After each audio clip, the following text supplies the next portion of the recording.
현재 다 한국에 정착하셔서 사시고 계시잖아요. 독일에 거주하던 때가 혹시 그리우셨을 때가 있으신가요? 우선 딱히 없고요. 그러면 반면에 이제 안 좋다고 생각하셨던 부분도 조금 말씀해 주시면 좋을 것 같아요. 저는 우선 한국에 온 계기인 정신이 피폐해져가지고. 안녕하세요, 여러분. 다시 사는 독일 한주원입니다. 오늘은 제가 특별한 분들과 함께 있는데요. 이 독일에서 유학을 하셨고 한국에 정착을 하신 두 분과 함께 독일에 대해서 이야기를 좀 나눠보려고 합니다. 제가 독일을 바라보는 시각과 어떤 차이점이 있는지 잘 비교하시면서 오늘 영상 재밌게 끝까지 잘 시청해 주셨으면 좋겠습니다. 그러면 두 분 먼저 자기소개 좀 부탁드릴게요. 네, 저는 김한결이고요. 현재는 요양원 원장하고 있고 합창단 반주도 소소하게 하고 있습니다.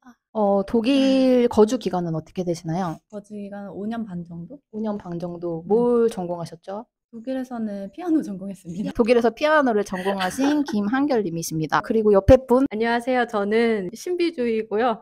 우선 실명 거론은 않도록 하겠습니다. 저 괜찮아요. 지금 하는 일은 독일계 장비 회사에서 마케팅 업무를 담당하고 있고요. 이전에는 독일 유학원을 한 5년 정도 운영한 경험이 있습니다. 독일 거주 기간은 어떻게 되세요? 독일에는 총 7년, 그리고 그 다음에 학교 프로그램으로 레지던시 프랑스, 파리 6개월 이렇게 해서 도합 유럽에선 7년 반 정도 네, 계셨고 독일에서 어떤 전공을 하셨죠? 저는 한주원님의 후배로 처음에는 사진으로 시작해서 프라이에 쿤스트, 상 퍼포먼스 전공. 그러시군요. 지금 두 분 현재 다 한국에 정착하셔서 사시고 계시잖아요. 독일에 거주하던 때가 혹시 그리우셨을 때가 있으신가요? 우선 딱히 없고요. 근데 독일에 그리운 점은 있어요. 그런 푸르른 그 들판이라든지 맑은 공기, 그리고 그 여유 이런 거는 그리울 때가 있어서 여행으로는 충분히 가고 싶은데 제가 20대를 거기서 다 보낸 만큼 다시 가서 정착해 살고 싶다 이런 거는 아직은 없는 것 같습니다. 한결님은요? 그리울 때는 솔직히 별로 없고 이번에 결혼 준비하면서 냄비나 접시, 그릇 이런 거 사면서 왜 독일에서 안 샀을까? 그런 점이 조금. 아, 네, 여러분들께 미리 말씀드리는데, 저희 이제 한결님은 임신 1주차 접어드셔가지고 조금 컨디션이 조금 힘드세요. 그럼에도 불구하고 촬영에 협조를 해주신 거라, 그거를 유념하시고 보셨으면 좋겠습니다. 그러면 독일에 거주하실 때 혹시 독일의 어떤 장점이라고 생각되는 부분이 있으실까요? 이런 점은 참 좋았다. 다양한 사람이 있다 보니까 다양한 경험을 할 수 있는 거, 그리고 또 독일이다 보니까 아무래도 여행 다니기 너무 좋았어요. 맞아요. 그래서 언니랑도 여행 많이 맞아요. 예, 저희 가까운 나라 많이 다녔습니다. 그리고 신비주의.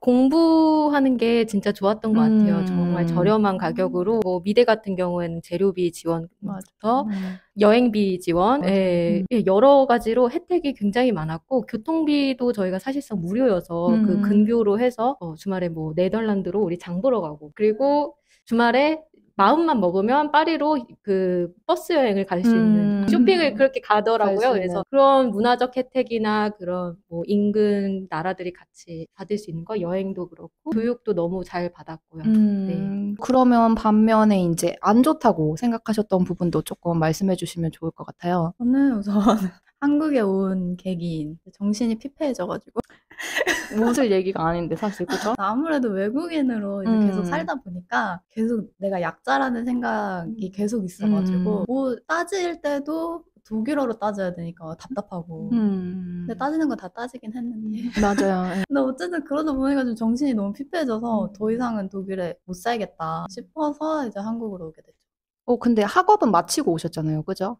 그쵸. 거기까지는 그럼 어떻게 어떤 그 에너지로 하실 수 있었는지. 여기까지 왔는데 이거라도 따가야 되니까. 그런 마음으로 버티신 거죠. 그쵸. 그 논문을 쓰자마자 내고 바로 한국으로. 맞아요. 신비주의님, 네, 무수히 많아서 뭘 먼저 얘기해야 되나 고민이 되는데, 우선 첫 번째로는 독일이 뭐 다른 국가에 대비해 인종차별에 대한 좀 그 예민도가 좀 떨어지는 편이라고 생각을 해요. 제가 있었을 시절, 지금은 좀 막 없어졌다고 하지만 칭칭총부터 해서 뭐 눈 이렇게 찢는다든지, 그거는 뭐 사실 네, 아직도 있죠. 예, 그런 게 너무 흔했고, 이게 뭐 그냥 장난스레 넘길 수 있는데 이게 쌓여요, 살다.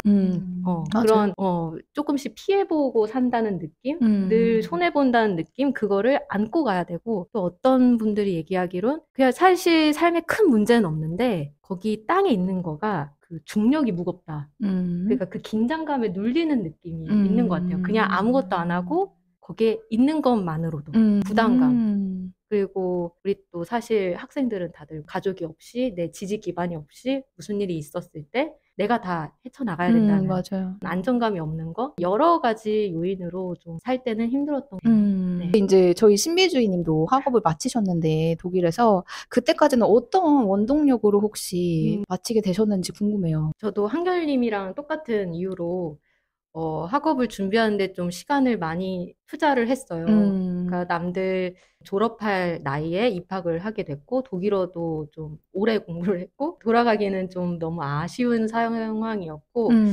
생활적인 거를 제외하면 그 공부 자체로는 교수님과의 관계라든지 학교 프로그램 이런 거는 잘 맞았다고 생각해요. 물론 다니면서 많이 싸우고 힘들었지만 저는 그것도 알고 싶어요. 한국에서 지금 삶을 사실 때 어떤 독일 유학하신 경험이 도움이 된다, 안 된다. 두 가지 측면으로 얘기할 수 있을 것 같아요. 이제 제가 세상을 바라보는 눈이라든지 이런 태도 이런 건 독일에 있었기 때문에 좀 열려서 나는 다른 눈으로 그리고 다른 뭐랄까요? 다른 목표를 갖고 내 삶을 지탱해 나갈 수 있는 것 같아요. 그런데 반면에 한국에서 대하는 잣대들 그러니까 한국은 분명히 취업을 하는 나이가 적정 나이 선이 있고 뭐 대기업 준비한다든지 이런 커리어적인 면에서는 독일이 그리고 저의 그 미술 전공이 그렇게 큰 도움은 되지 않았다. 안고 있다. 네, 안고 있다고는 생각해요. 그리고 독일어를 한다는 것 자체가 국내에서는 큰 메리트는 없다. 한결님은 어떻게 생각하세요? 아무래도 보는 눈이 넓어진 건 확실히 있는 것 같고 어떤 부분에서 그렇죠? 보는 눈이 넓어지다. 그냥 생각들, 다양한 경험들이 있으니까 그리고 거기서도 너무 다양한 인종들이 있고 또 독일 사람들 자기 주장도 강하고 이러니까 그 의견들을 다 듣다 보니까 아 이렇게도 생각할 수 있구나 하는 것들이 좀 깨달은 그런 것들이 있었고 그리고 한국에 와서도 그냥 뭐 이상한 말 해도 크게 뭐 타격을 개의치 입지 않으시는 그런 것도 그런 있고 부분들. 그러면 지금 한국에서의 삶의 만족도도 궁금해요. 만족도는 200%. 200%랍니다. 네. 신비주의님은요? 뭐 제 삶에 100% 만족은 할 수는 없지만 상황도 많이 달라졌잖아요. 독일에서는 좀 공부를 했던 학생이었다면 맞아요. 지금은 직장인이고 맞아요. 네, 이런저런 상황을 생각했을 때 그래도 독일에 있을 때보다는 한 150% 정도? 그 정도는 만족하지 않나. 네, 그때는 너무 힘들었어요. 여러 가지로. 그러면 두 분께 독일 유학을 혹시 준비하시는 분들께 어떤 추천이라거나 아니면 하시고 싶은 말씀이 있다면 그것도 한번 들어보고 싶어요. 추천은 내가 정말 독일에 안 가면 죽을 것 같다 하면은 가셔야죠, 독일을. 근데 딱 그 나라도 중요하다. 외국에 나가야지 이 마음으로 독일을 가는 건 어떻게 생각하세요? 그건 좀 비추천이고 네. 차라리 독일보다는 미국 가시는 걸 추천드리고 특히 음악은 어쨌든 미국에서 더 인정을 해주니까 하기를 한국에 돌아오셨을 때 한국에 돌아와서도 뭐 강사나 교수 하기에도 미국 하기를 더 쳐주기 때문에 그래서 미국 쪽으로 가시는 거 웬만하면 추천드리고 근데 웬만하면 한국에서 하는 게 음악 쪽을 전공하시는 분들도 요새는 한국에서 해도 좋은 선생님들이 워낙 많아가지고 충분하다고 생각하시고 이제 신비주의님도 독일 유학을 생각하시는 분들께 네, 제가 이제 유학원을 오래 하면서 망한 이유가 독일 유학을 말렸기 때문이에요. 근데 이제 지원님이랑 똑같이 크리스찬의 입장에서 돈을 벌기 위해 무작정 이 사람의 인생에 독일이 반드시 필요하지 않다라고 판단되면 다시 고민하라고 얘기를 계속 하면서 점점 웃는 거예요? 사업을 거시고 그죠? 그래서 그분들이 오셨을 때 제가 두 가지 말씀을 드리는데 우선 그 나라의 공부만 생각하는 게 아니고 그 나라의 뭐 그러니까 학업이 저희가 2년 안에 뭐 끝나고 그런 게 아니잖아요. 어학까지 해서 뭐 정말 짧게는 4년에서 길게는 6, 7년까지 있게 맞아요. 되는데 그것도 나의 큰 삶의 일부분이거든요. 그러니까 그 나라와 나의 합을 좀 봐야 돼요. 내 삶이 결정하는 거기 때문에. 그래서 무작정 그 독일이란 나라가 여러 혜택이 있기 때문에 정답이다 이러고 고르는 게 아니고 이 언어가 내가 정말 좋은지 그 나라가 좀 나한테 잘 맞는지 한번 여행이라도 좀 아니면 뭐 한 달 살기, 3달 살기 그런 거라도 해보고 와라 라고 추천을 하고요. 네, 현실적인 얘기 하시고 있습니다. 예, 네. 두 번째로는 제일 많이 하는 실수가 한국이 너무 질렸기 때문에 독일로 나는 졸업 후에도 무조건 거기 유럽에서 정착할 것이다.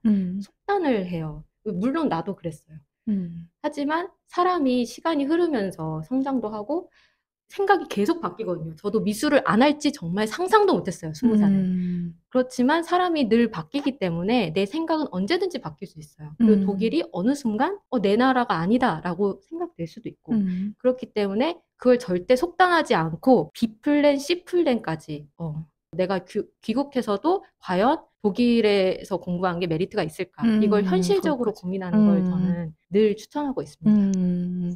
그러면 특별히 어떤 분들께는 독일이 맞으실 것 같다라고 추천을 해드리는 입장이신가요? 정말 독일이란 나라가 좋다. 그러니까 정말 어렸을 때 조금이라도 독일에 계셨다는 분. 그러면 언어적으로 조금 더 수월하세요. 적응이 빠르시고 그런 분이나 뭐 가족이 거기 계신다. 네. 네.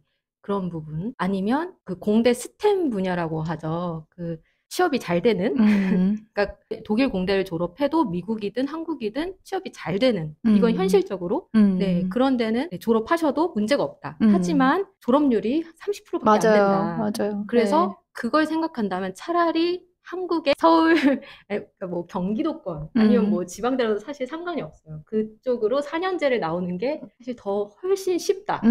모르는 언어로 학사를 하는 것보다 맞아요. 네. 그거는 진짜. 네, 그거는 그렇고 제일 추천드리는 거는 이제 4년제를 한국에서 나오시고 내가 한번 독일도 경험해보고 싶다. 석사를 밟아보고 싶다. 그런 부분이 있어서 뭐 1, 2년 정도 영어로 하는 코스. 그거를 좀 저렴하게 독일에서 빨리 마치고 오시는 분들. 그래서 독일어로 해도 상관없어요. 사실 공학 분야라든지 자기가 쌓아온 분야를 다른 언어로 해도 그 배경 지식이 있기 때문에 언어 뭐 회화를 좀 못한다고 하더라도 괜찮게 풀어갈 수 있거든요. 그런 부분은 네, 그런 상관이 분들한테는 좀 추천하는 표현입니다.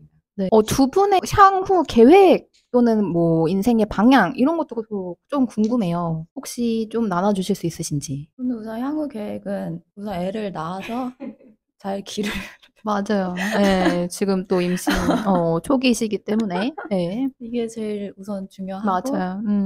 그 유튜브 채널 하고 있는 게 있는데 말씀 좀 해주세요. 채널명이 드림 클래식이라고. 드림 클래식이랍니다, 여러분. 네, 네, 어떻게 언니가 지어줬죠. 제가 장명을 했어요. 네, 네. 네, 클래식 전공자들끼리 이제 가끔씩 모여가지고 연주하고 뭐 그러는 건데 간간히 올리고 있습니다. 네, 드림 클래식 많이 관심 부탁드리고요. 그리고 신비주의님. 저도 유튜브는 지금 한 5년째 계획 중에 있어요. 거기서도 제 얼굴은 안 깔 계획이고요. 신비주의. 예, 지금 제일 많이 컨셉대로. 제 손만 나올 계획인데 언제 오픈을 할지는 모르겠어요. 구글 아이디로 계정은 오픈했습니다. 계정은 오픈했고 조만간 찾아뵈려고 합니다. 채널명이라도. 예. 제가 그 블로그 예전에 샤펜 클래스 운영했는데 그대로 사용할 샤펜 클래스라고. 샤펜 클래스. 네. 그리고 어떤 주제를 다루시려고 예정이시죠? 예, 뭐 지원님이랑 겹칠 수도 있는데 이제 저는 미술 분야 말고도 독일 이민이라든지 뭐 기타 전공들 컨설팅도 같이 했었어요. 그래서 그런 분들, 네, 그리고 독일어를 어떻게 체계적으로 공부할 것인가, 뭐 이런 것도 같이 소개할 예정입니다. 그리고 또 기회가 된다면 독일에 계신 유학생분들이 한국에 올 때 어떤 부분을 준비를 해야 된다. 네. 현실적인 거. 네, 제가 너무 직장을 구하면서 정보들이 없었기 때문에 힘든 부분이 있어서 그런 부분을 좀 나누려고 합니다. 이제 독일을 유학을 마치신 졸업생들이 한국에 오시기 전에 어떤 부분을 준비하셔야 되냐. 아, 네. 네, 너무 좋은 테마죠. 그죠? 네, 오늘 이렇게 두 분과 이야기를 나눠봤는데요. 저와 다른 시선 또는 비슷한 시선으로 독일을 바라보시는 부분이 있어서 참 저도 개인적으로 흥미로운 시간이었던 것 같습니다. 제가 두 분께 소정의 선물로 굳이 카메라 앞에서 소정의 선물 준비한 거. 자, 이제 한결님은 그 필직 마라쿠야 해서 이게 복숭아 마라쿠야 잘 맞을 것 같아서 준비했고요. 이제 루다님께는 이거 그리스 아프리코즈 및 토닉. 네, 잘 맞을 것 같아서 제가 사실 급하게 나오느라고 네, 많은 건 준비 못했어요. 감사합니다. 네, 오늘 두 분 출연해 주셔서 정말 감사드리고 저는 그럼 또 다음에 유용한 정보들 가지고 돌아오겠습니다. 같이 인사할까요? Tschüss, bis zum nächsten Mal. 화한데? 응, 약간 특이하다. 뭐야? 어때? 약간 파스 맛인데. 파스 맛이나? 알아요. 단 파스 맛이야? 약간 소다만. 소다 맛도 나고? 나는데 화해. 맞아. 되게 특이하다. 신상이래요. 그래서 한번 사봤어요. 내 스타일은 아닌데.